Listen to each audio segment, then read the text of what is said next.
Job 21. Then Job replied, "Listen carefully to my words. Let this be the consolation you give me. Bear with me while I speak, and after I have spoken, mock me. Is my complaint directed to man?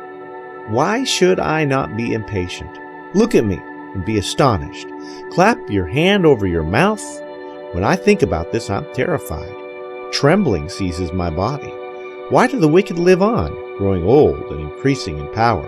They see their children established around them, their offspring before their eyes. Their homes are safe and free from fear. The rod of God is not upon them.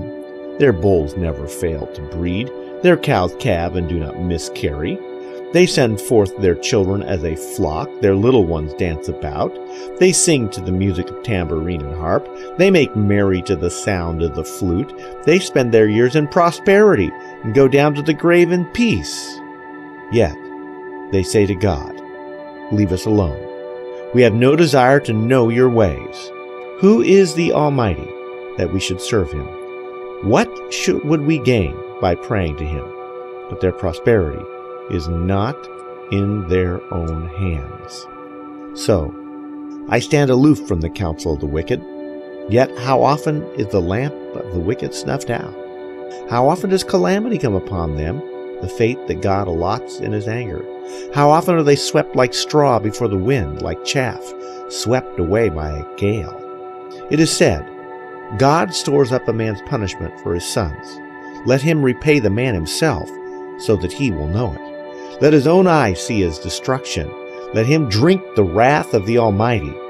For what does he care about the family he leaves behind when his allotted months come to an end? Can anyone teach knowledge to God, since he judges even the highest? One man dies in full vigor, completely secure and at ease, his body well nourished, his bones rich with marrow. Another man dies in bitterness of soul, never having enjoyed anything good. Side by side, they lie in the dust, and worms cover them both. I know full well what you are thinking, the schemes by which you would wrong me. You say, 'Where now is the great man's house, the tents where wicked men lived?' Have you never questioned those who travel? Have you paid no regard to their accounts? That the evil man is spared from the day of calamity, that he is delivered from the day of wrath? Who denounces his conduct to his face? Who repays him for what he has done? He is carried to the grave, and watch is kept over his tomb. The soil in the valley is sweet to him. All men follow after him, and a countless throng goes before him. So, how can you console me with your nonsense?